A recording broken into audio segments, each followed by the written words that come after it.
Aquí había, bueno, una que creo que ya solucioné con... Muchos hablan de regresión genética. ¿Qué es? ¿Sí? Y si sucede en las abejas.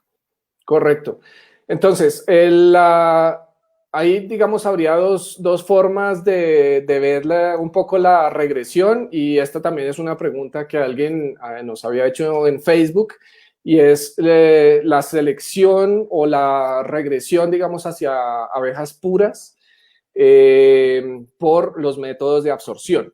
Entonces, cuando hablamos de regresión, de la regresión genética, estamos hablando de lo que estaba explicando anteriormente. Si yo selecciono una característica y la selecciono y la selecciono y la selecciono y de repente dejo de seleccionar, la regresión es que esa población va a tender a regresar a su línea base. Aquí hay que tener algo también muy en cuenta, que a veces nos perdemos de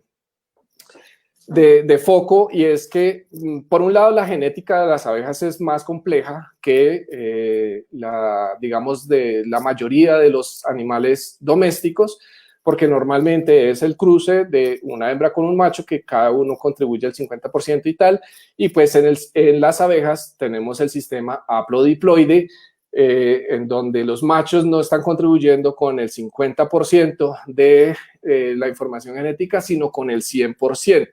Entonces, esto empieza a complicar las cosas. Por otro lado, algo que lo complica es el control reproductivo en abejas apis mellifera.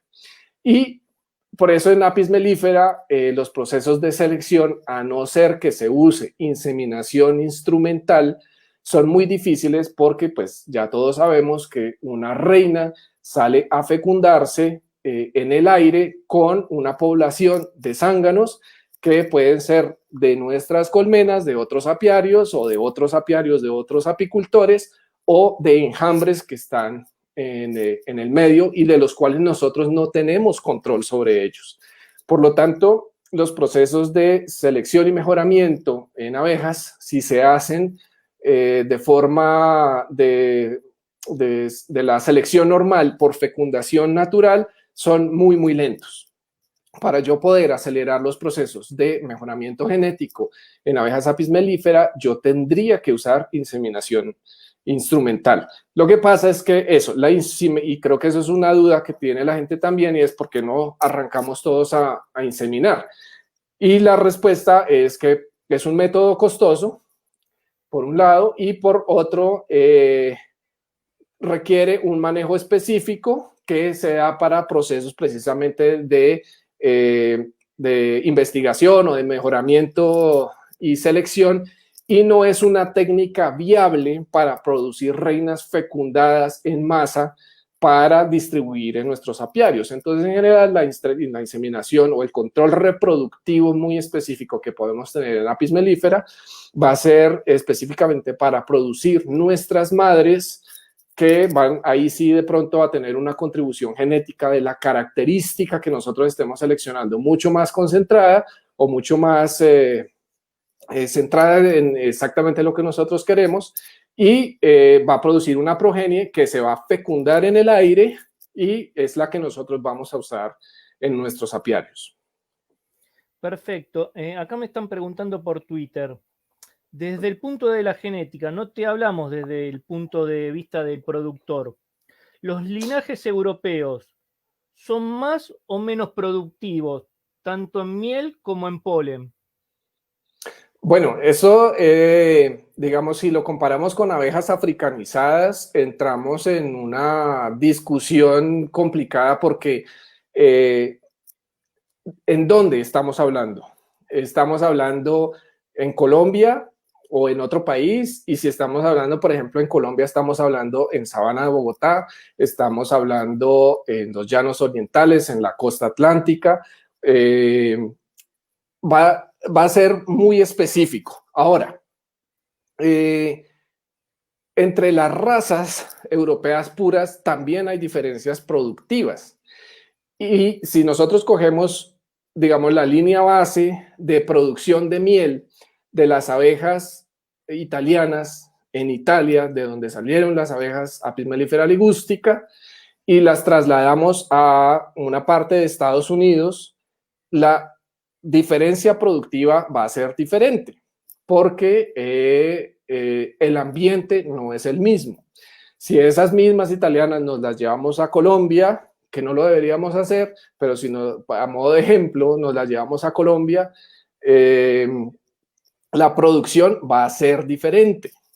Si nos la llevamos a Perú o a Argentina, la producción va a ser diferente, porque porque la raza se va a comportar de forma diferente con respecto al ambiente que le presentemos. Entonces, si hacemos una comparación con abejas africanizadas, pues va a ser lo mismo en el sentido de que depende en dónde las estamos comparando, si puede que sean más productivas o menos productivas, y depende de la raza de abejas europeas, pues también va a haber ciertas diferencias. Entonces, no hay una forma clara de decir es que realmente las europeas o qué raza de europeas es más productiva, porque pues tendríamos que hablar de una raza específica en un lugar específico comparadas con el híbrido que tenemos africanizado. No es una respuesta, digamos, rápida en quién es mejor. Perfecto. Acá me preguntan, hay países que están importando bajo protocolos sanitarios, ¿sí? Protocolos sanitarios estrictos, material genético congelado, ¿sí? ¿Qué opina de esta forma de cambiar sangre, agregar material genético nuevo? Bueno, esto es una pregunta importante porque hace unos días estuvimos también en una discusión de, así no sea material genético congelado, sino simplemente, digamos, extraer el material biológico directamente, ¿qué puede suceder? Y claro, cuando Humberto, estamos... disculpa, Sí, sí.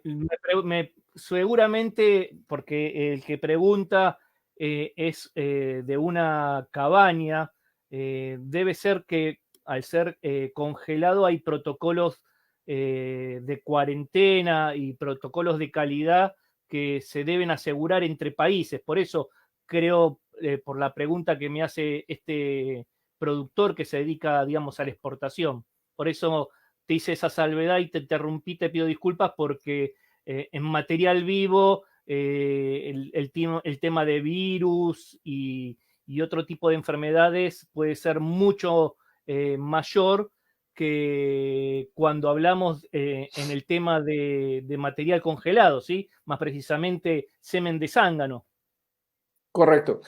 Y ahí, para allá iba específicamente porque, claro, cuando traemos material biológico tenemos doble riesgo. Es decir, podemos estar trayendo parásitos, bacterias, virus y demás con los organismos que estamos trayendo. Y estamos trayendo el otro problema que podemos tener con el material biológico, el material criopreservado, específicamente semen de zángano. En este caso, si estamos hablando de nuestra población de abejas africanizadas, podemos considerar que las abejas africanizadas en términos generales son muy resistentes a la mayoría de las enfermedades, incluso a varroa, que es de los mayores problemas que se tienen en el mundo. Y nosotros que manejamos abejas africanizadas, pues somos muy afortunados de tener esta raza que es resistente a pues las enfermedades y que realmente no tenemos que hacer ningún tratamiento químico para pues poder mantener y hacer que estas abejas sean productivas. Entonces, ¿cuál realmente sería el problema de traer este material genético congelado? ¿Qué sería el otro problema que también tiene el material biológico, vivo, digámoslo? Y es que ese material va a tener una contribución genética dentro de nuestra población. Y resulta que imaginen que este material genético que estamos trayendo, y si digamos vamos a trasladar abejas europeas, estas abejas europeas en general son muy susceptibles a enfermedades y a parásitos, en este caso varroa. Si nosotros introducimos este material y empezamos a introducir genes de sensibilidad hacia estas enfermedades, hacia estos parásitos, pues estos genes se nos pueden meter en la población y resulta que por muchas generaciones se llegue a que tengamos abejas africanizadas sensibles a enfermedades. Entonces, es muy importante tener en cuenta que no solo existe el riesgo del material biológico de traer directamente los virus o las bacterias o los parásitos, sino que podemos estar introduciendo en el pool genético que nosotros tenemos de resistencia, podemos con nuestra intención de hacer que nuestras abejas sean más mansas, podemos estar introduciendo genes dentro de ese pool genético y resulta que pueden empezar a aparecer poblaciones de abejas africanizadas sensibles a enfermedades que para poder mantenerlas vivas tendríamos que tratarlas de forma química. Entonces, ese sería el riesgo que nosotros podríamos estar incurriendo al traer este material genético para mezclarlo con abejas africanizadas. Si ya son entre abejas europeas, pues digamos ya todas las abejas europeas en general son susceptibles a esto y pues yo la puedo estar trayendo para hacer un mejoramiento genético específico de alguna característica, pues digamos sin otro riesgo adicional de introducir genes de sensibilidad en la población porque esos ya existen.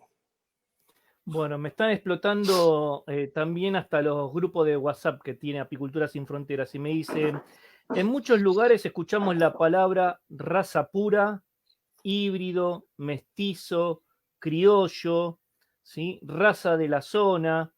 ¿Qué me podrías explicar o qué diferencia hay en estos nombres? ¿Sí? Porque la gente hay veces que se confunde y cuando hablan entre apicultor y apicultor, dicen yo tengo una abeja criolla, yo tengo una abeja de la zona, el mío es un híbrido, el mío es raza pura, ¿qué es un mestizo? Los linajes, ¿por qué?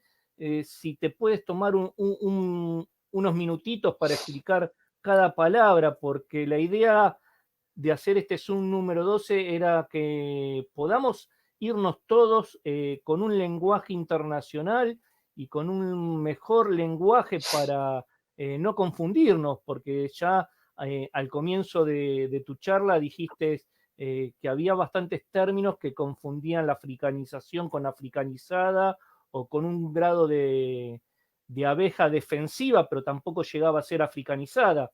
Entonces, ¿qué me podrías decir de estas palabras, por favor? Claro. Tenemos tres términos básicos que son la raza pura, el híbrido y las líneas. Cuando hablamos de mestizas y criollas y locales y todo esto, estamos hablando, y cuando hablamos de abejas africanizadas, estamos hablando del híbrido africanizado. No el hecho de llamarlas mestizas o criollas o locales o cualquier otro término, siempre se va a referir es a un híbrido. Entonces, ese por ese lado del término de híbrido. Cuando hablamos de raza pura, pues estamos hablando de una raza pura que conserva las características de la raza original. Es decir, si yo tengo abejas italianas en Argentina que continúan manteniendo las mismas características de la raza original en Italia, pues son una raza pura. Y así con las otras razas. Entonces, una raza tiene unas características muy específicas definidas que son iguales a la raza, digamos, de origen o al lugar de origen. Híbrido es un híbrido de todas estas razas y pues reúne, digamos, el híbrido reúne a criolla, locales y criollas y bueno, todo lo que queramos llamar. Y el otro término interesante es la línea genética. Entonces, ¿qué hace que una abeja sea diferente? Que una línea genética que es diferente a un híbrido o a una raza pura. Bueno, una línea genética yo puedo tener una línea genética dentro de un híbrido o dentro de una raza pura, porque la línea genética se refiere a que yo he hecho un proceso de selección por alguna característica específica dentro del híbrido o dentro de una raza pura, y yo la puedo cuantificar, y como yo he mantenido ese mejoramiento genético por mucho tiempo, yo puedo decir que tengo una línea genética. Ejemplo, en China llevan más de 20 años haciendo selección genética de Apis mellifera ligustica, abejas italianas, para la producción de ser altamente productivas de jalea real. Entonces ellos tienen una línea genética de abejas Apis mellifera ligustica italianas que son altamente productivas de jalea real. Entonces son la raza pura, tienen las mismas características que yo la puedo relacionar con su raza, digamos, original, pero han sido seleccionadas por alta productividad de jalea real. Si yo quiero hacer, por ejemplo, una línea genética de abejas africanizadas, yo puedo decir, digamos, por mansedumbre. Entonces yo tengo una línea genética de abejas africanizadas mansas. Y resulta que esto tiene que ser cuantificable. Es decir, yo tengo que decir, estas abejas son un 50% o un 80% o un 20%, lo que sea, menos agresivas que el promedio de las abejas africanizadas en general. Entonces yo puedo decir, yo tengo una línea genética que es poco defensiva. Otro ejemplo de línea que también se ha hecho con italianas es la línea Buckfast. Línea Buckfast es una línea genética, no es una raza diferente, son abejas italianas, pero por un proceso de selección salió la línea Buckfast. Yo puedo continuar haciendo así por cada característica que yo quiera seleccionar, generar una línea genética específica que sea cuantificable, que yo pueda decir, es que esto me produce 50% más de polen que el resto cuando comparo con el resto de la población, y así por delante.